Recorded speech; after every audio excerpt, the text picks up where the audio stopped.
Umngcwabo utoba ngomgcibelo kule viki lesiyakulo kutoba imass funeral. Isebe lezemfundo eMpumalanga lithembise ngokuzithathela kule indleko zokungcwaba abafundi abathandathu nabasweleke kwingozi yebhasi eMiddleburg. Inkampani enkinkisha umbane Eskom ithi izicwangciso zokuvuselela uphehlo lombane ziyathembisa ngeziphumo.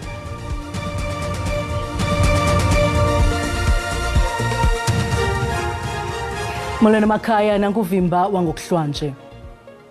Isebe lezemfundo eMpumalanga lithi liza kuzithathela kule indleko zokungcwaba isithandathu sabafundi abatshabe kwingozi yebhasi ngokuhlokwa ngolwesithathu kwilali yaseMafube Cebukuhle eMiddleburg. Oku emva kokuba uloliwe wemithwalo entlithene nale bhasi kumnqumlezo kaloliwe, umqhubi webhasi usafumana unyango esibhedlele. Lengozi emasikizi sube imiphefumulo emithandathu yabafundi emva kokuba umqhubi webhasi yothutho lwabafundi ephanzile kumisa kumnqumlezo kaloliwe. Isebe lezemfundo eMpumalanga kanye nababandakanyekayo kuquka inkampani yebhasi baqhogene ukuxhasa iintsapho eziphansi kwelifu elimnyama. Umngcwabo utoba ngomgcibelo kule viki lesiyakulo kutoba imass funeral okusho ukuthi bayongcwatsha kanye labantwana iservice yabo, then bese siyahlukana ke mangabe sekiwa emathuneni.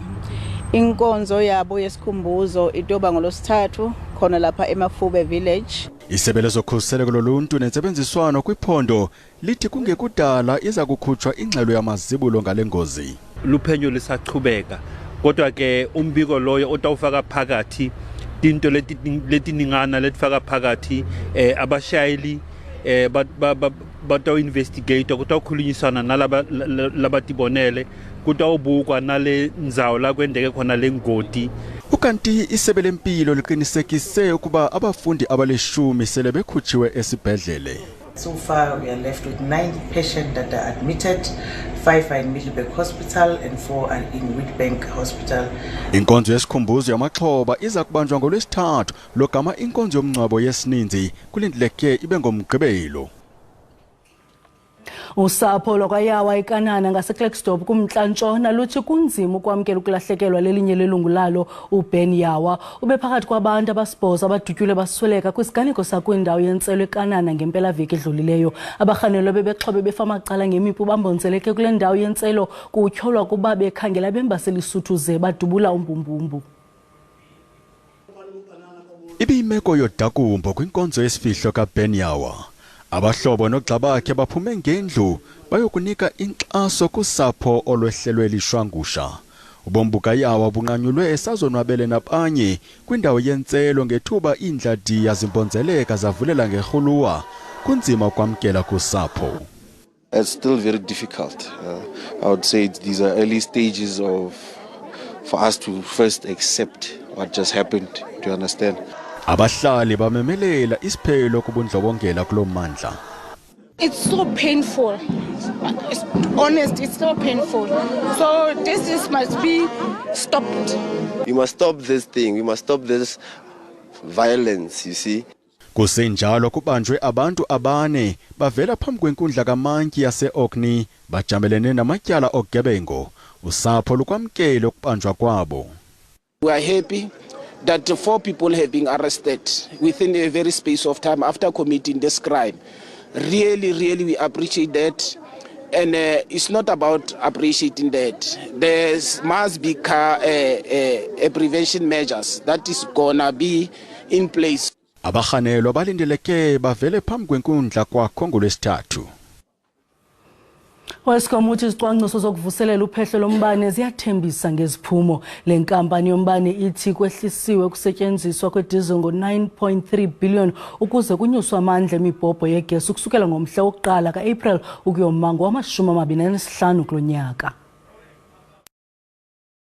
Eskom uvakalisa ngelithi ukurhoxiswa kukacimicimi kusaqhubeka nokufinca ukuqenqgeleka kweentsuku ezili-128 zokungaphazamiseki kombane ukusukela ekupheleni kweyokwindla ukutsho uMarch kulo nyaka. Woleke ngelithi kucwangciswa iimegawatts zophehlo lombane eziyi-3410 eziza kubuyiswa ekuhanjisweni kombane ngomvulo. Lo gama ucimicimi esarhoxisiwe we-Eskom uyaqhubeka nokusindeka kwingingqi ezithile ezingxubakaxaka zisukela ekutsalweni kombane ngokungekho mthethweni, ekutyhuthulweni nasekubiweni kweentambo nezixhobo zombane nasekuthengweni kwawo kwabangagunyaziswanga.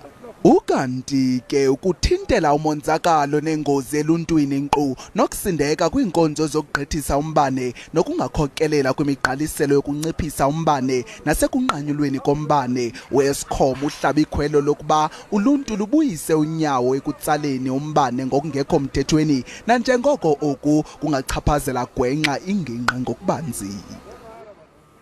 Abanye abahlali kumasipala iKing Sabatha Dalindyebo eMpuma Koloni batyhola umasipala ngokubahlawulisa iinkonzo abangazifumaniyo. Abahlali kwifama iMaiden eMthatha bathi umasipala ugrogrisa ngokubaqhawulela umbane ukuba abahlawuli ngokukhawuleza amatyala abo nangona abahlali bengenambane kwiingingqi zabo. Abahlali bakwatyhola ngelithi incwadi abazinikiweyo ngumasipala zesigunyaziso sentlawulo zityikitywe ligosa lezezimali elingasasebenzi kulo masipala.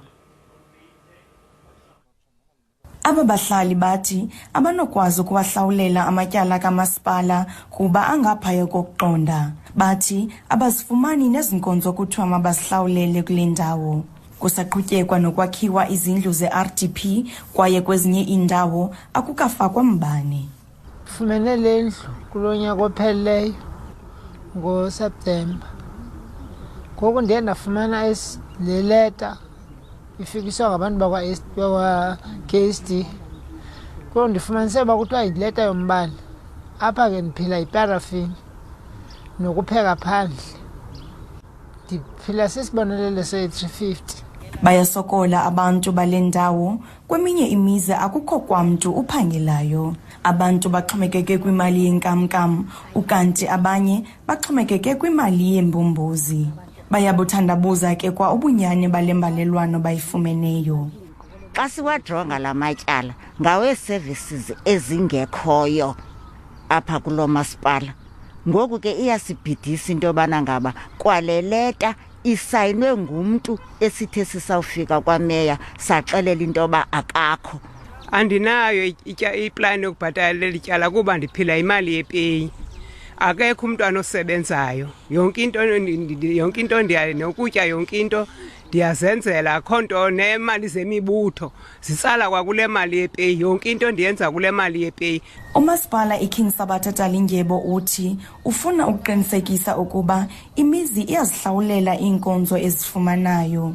Amakhaya angakwazi ukuhlawula iinkonzo zikamasipala athi axhamle ngokukhethekileyo kwi-Intelligent Household Subsidy Policy Framework ethi inike onke loo makhaya akuluhlu lwabo bafanele ukuxhamla ezinkonzo umbane ongangama-50 kilowatts rhoqo ngenyanga kwaye iindleko zeenkonzo zikamasipala zithotyiwe. Bathi baxhamle nasekubeni bathuthelwe iingxowa ezimbini zenkunkuma mahala rhoqo ngeveki kwaye iireyitsi zona zimahala. Ezinye iindawo ezijongene nemeko ekumila kunje yingangelizwe neWaterfall. NdinguNomzwanele Mngoma kwiindaba ze-SABC eMthatha. Xa sibuya evenkileni, uphinde wagxotha unobhala jikelele wombutho Umkhonto weSizwe Party Arthur Zwane.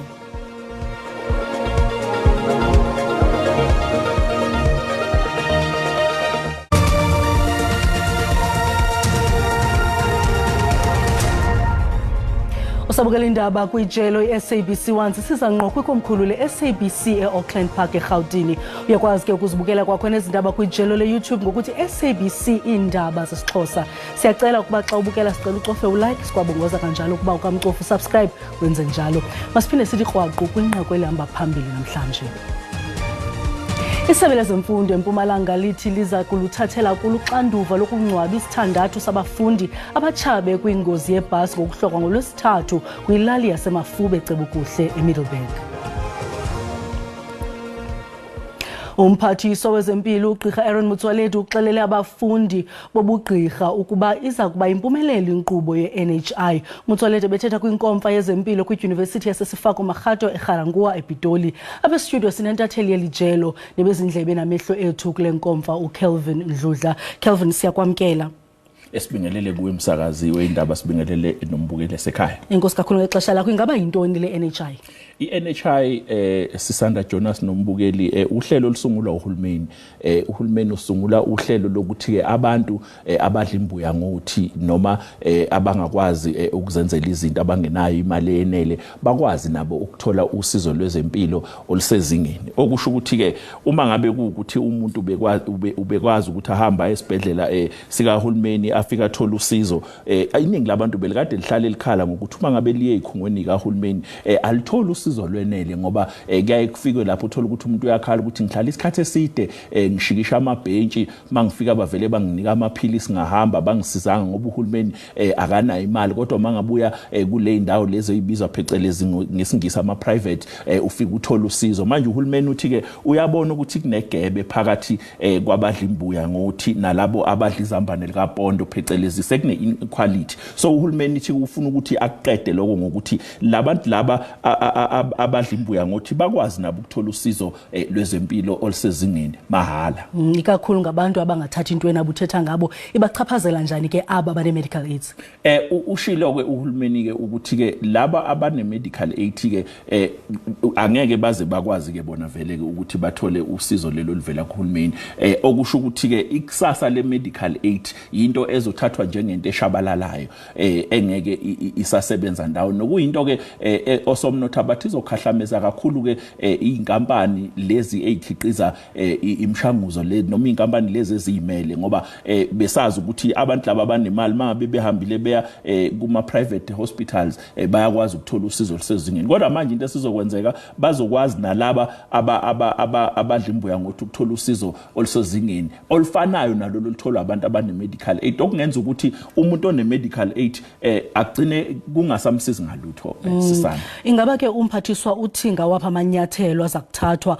ukuqinisekisa ukuguzula ukhwaphilizo nokuphatheka gwenxa kwalenkqubo into ekumele ngitshela umbukeli weindaba ze-SABC esekhaya ukuthi ke ubebonakala defensive kakhulu mangabe kufika kulowo mbuzo ngoba ngimbuzile ukuthi kuyaziwa ukuthi kwezinye ingxenye kahulumeni kunokwenzeka ukuthi kutholakala ukuthi kunenkohlakalo uzokhumbula kuke kwaba nenkohlakalo eyayithinta ke ubhubhane lwesifo iCovid-19 abanye bagcine bephelelwa imisebenzi kuhulumeni ngenxa yalokho manje mangabe ezothi yena uhulumeni aphinde futhi ethule uhlelo uzokwenza njani ukulwisana nenkohlakalo uqale walwa ke nabe indaba ethi ke hayi thina abantu beindaba kasigxila kakhulu ekutheni yini embe ezokwenzeka kodwa ugcine eshila ukuthi cha uhulumeni bazokwenza isiqiniseko sokuthi ke bayalwa nenkohlakalo engenzeka kulolu hlelo waqinisekisa ke ukuthi ke uhlelo lizohamba kahle ayikho into ezophuma endleleni yiyo icorruption nemaladministration wathi bazokwenza isiqiniseko sokuthi balwa naye ngoba uchazile ukuthi uma ngabe bengalwi nenkohlakalo noma imaladministration Sisanda nombukeli lolu hlelo ngeke luze lube impumelelo ngamafuthane ngeyiphi imiba athe wachaphazela kuyo kule nkonzo into ayibalulile kakhulu ukuthi uhulumeni uzama ngayo yonke indlela ukuthi avale igebe phakathi kwabantu abahluphekayo nalabo abarish wase eshoke futhi ukuthi na kanjani lokho kuzoba impumelelo uchazileke ukuthi ke uma ngabe ukuthi kukhona abantu abangakaqondi kahle ukuthi lolu hlelo lithini banganqeni ukuxhumana nomnyango wakho ukuze bakwazi ukuthi bathole imininingwane yenele ngoba uthi ke abantu abaningi abaqondisisi kahle ukuthi yini iNHI nanokuthi ke ibachaphazela kanjani uphinde wachaza ke ukuthi sike sambuza ke seyindathela ukuthi njengoba la eNingizimu Afrika kunenkinga ye-infrastructure inqala sizinda yethu ayikho ezingeni kunabantu osolwazi abathi kumele uhulumeni alungise infrastructure kuqala kodwa yena uthe uma ngabe bengafuna ukulungisa infrastructure kuqala lo hlelo ngeke luze liqale Inkosi kakhulu Kelvin ngixesha lakho sibonge kakhulu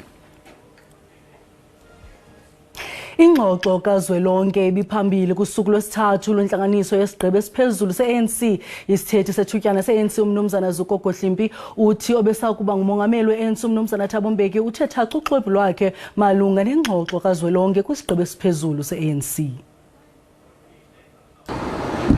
Obesakuba ngumongameli weli umnumzana Thabo Mbeki ukhe wamemelela ngaphambili kuba kubizwe ingxoxo kazwelonke emva konyulo likazwelonke lwangoMeyi ukuze abemi boMzantsi Afrika bathathe isigqibo ngekamva leli lizwe. Ukanti nangosuku lwesithathu lwenhlanganiso yesigqebe esiphezulu se-ANC ukubanjwa kwale ngxoxo kazwelonke ibingumba uphambili. The national dialogue must be understood as part of that question of how South Africa puts together a social compact about how we collectively respond to the problems that are facing the country.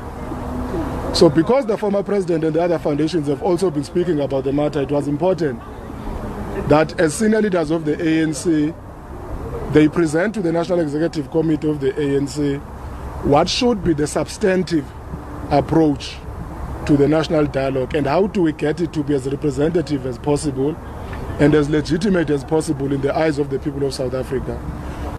Ukanti isithethi sethutyana se-ANC umnumzana Zuko Godlimpi uthe kulindeleke ukuba le ngxoxo kazwelonke iquke iinkalo ezohlukeneyo.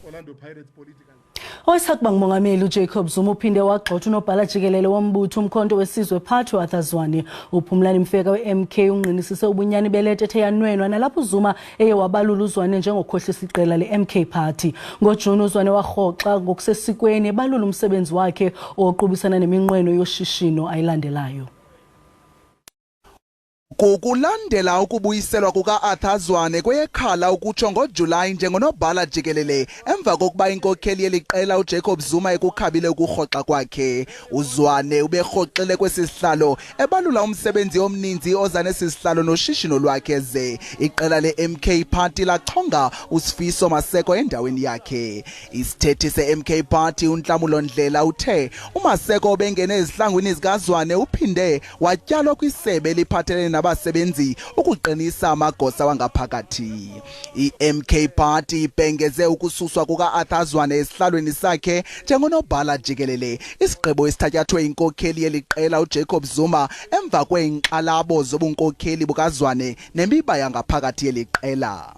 Amalungu we-MK Party aza kunqobanisa inhloko kwakhona ukunyula unobhala jikelele omtsha uza kunqamana nemigaqo nkqubo yalo mbutho yaye asebenzele ukuphumelelisa izicwangciso zawo. Ukanti ke i-MK Party ixelinise ukuba iza kuthi gqolo nenjongo yayo yokumela ubulungisa bemo yentlalo nenguqu kwezoqoqosho. Nanjengoko izinga lolwaphulomthetho lisenyuka kweli lizwe, iinkampani zonogada seyizizwe kubhenelwa kuzo ukulwa nolwaphulomthetho oluthe gqolo eMpuma Koloni. Uninzi lutyhola ngelithi alusenathemba kwinkonzo yesipolisa nanjengoko amapolisa ethatha ixesha ukuba asabele xa ebizwa. Kungoku nje amapolisa abambisene nezi nkampani ukulwa nolwaphulomthetho. Iinkampani zokhuseleko zabucala zithumela amagosa angonogada ukuba agade iindawo zokuhlala, zikwaphendula kubo bonke abahlali kuquka nabo bangasebenzisi inkonzo zabo. Ukugqugqisa kolwaphulomthetho kubangele ukuba abantu bathondelane ukutsalela umnxeba kwezi nkampani zokhuseleko. Omnye wabantu abathe wabanengxaki yokusabela kwamapolisa ngumphithizeli Diko, nothe wancedwa inkampani yonogada yabucala ukunqanda indoda eyayibetha iqabane layo. Ngabona intwazana iphuma ngasezindlini inyuka indlela isiza apha ngakum. Ndiyadibana nenye intwana yabethwa yiloo ntwana. Yayinxibeke ibhrukhwe emhlophe loo ntwazana. Ndazama uthatha ifowuni ndafowunela epolice station amapolisa wave. Nanjengoko izinkampani zingafumani inkxaso-mali kurhulumente, ziyazabhenela ekufuneni indlela zokunciphisa inani labo bangafumani inkonzo kubo. A few months ago as a business we took the decision to remove our control room off of a large amount of community groups and create our own social media groups. The reason for this is because that we as a business we don't have any form of external budget from government. Ngelixa amapolisa egxekwa luluntu ngokucotha ukuphendula, amapolisa neenkampani zokhuseleko zabucala zifumana iindlela zokusebenzisana kunye.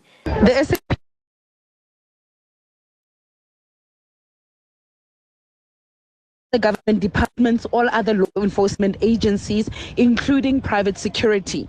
The SAPS has a signed memorandum of understanding and a partnership with Business Against Crime, which includes private security. Uluntu lubongozwe ukuba luwathathele amanyathelo amapolisa ukuba luziva lungahoyekanga. So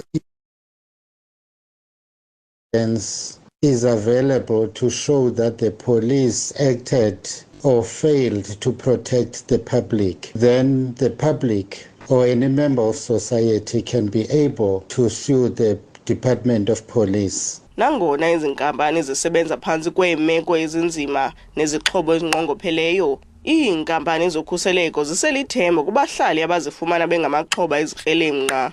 Kwiindaba ze-SABC ndinguNandipha Platyi eMpuma Koloni.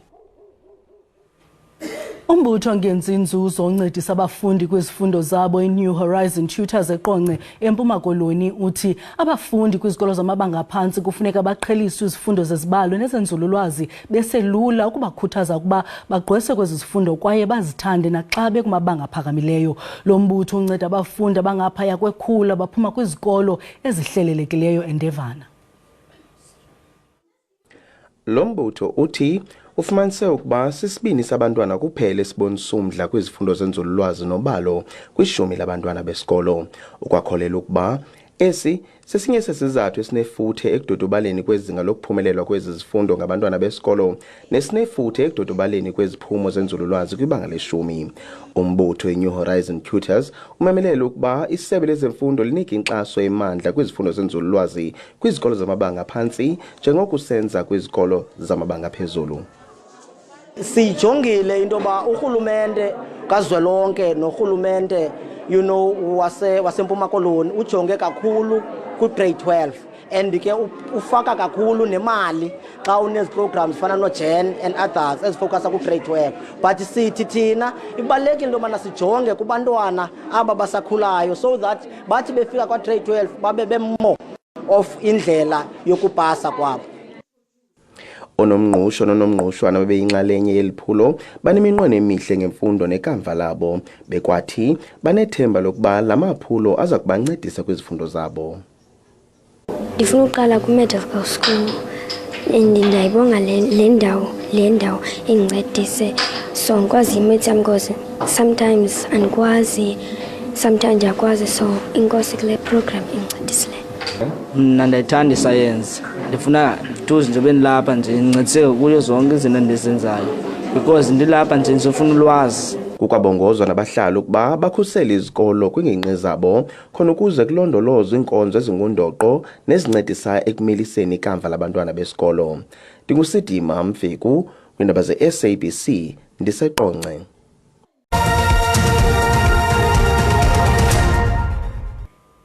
Sibuze uluvo lwakho ngokuqala kwesizini yebhola elikhulu eMzantsi Afrika ze waphendula wenjenje. Bese siphelile sisithukuthezi. Mna ndivuyiswa ile nto bazibuyele enkomeni nje ndithembe nezami ezimnyama zizokwenza kakuhle kule MTN8 nje into endiyinqwenelayo ngoku. Uba noko ike itshintshe into yezemidlalo. Kungahlali kuyile Sundowns phezulu. Uke kuthethwe ngamaqela ba ayaphikisana. Orlando Pirates yanixolisa ngendlela esayine ngayo abadlali kwaye ndiyathemba kule season sizawuthatha zonke ikhaphu. Abo ke ithi abathenga abatsha abadlali hayi sasababona ngoko kona ibintle kakhulu. Zizangithokozela kakhulu ukubuya kwebhola kanobhutuzayo la eSouth Africa njengoba kusiqala namhlanje ibhola ku-MTN8. Ndiziva ndonwabe kakhulu umsasasi sezinguquko zenziweyo ngalamaqela kwaye ndiyithandile lento babapike ukuthi abadudanga lento upika. Siyolibuka phela ngoba liyabuka silikhonzile ibhola kodwa ngoba ingekho nje imidlalo ese-KZN bese sophuma ngobuningi kuthiwa khona esemabhidi. i-PSL apho i-SuperSport i-Orlando Pirates i-Sundowns imidlalo iyatsho ibalasele kube mnandi ke ngoku. Zimandi ushele abadlali abatsha kumaqela nabaqala ufika kwa-PSL. i-MTN8 kudala silindile siyifuna. Izaba mnandi kakhulu lempelaveki kudala silindile kwaye ngoku zonke ndiqinisekile nazo zingxangile zivuza amathe zinqanelwe udlala. Njengangoku thina singabaphulaphuli be-TV SABC sivuyisana noba la maqela lana kube buya sivuyisana kakhulu loo nto leyo siyavulela amaqela wethu. Sibulele mawethu ngokusibeleka indlebe busuku benzolo.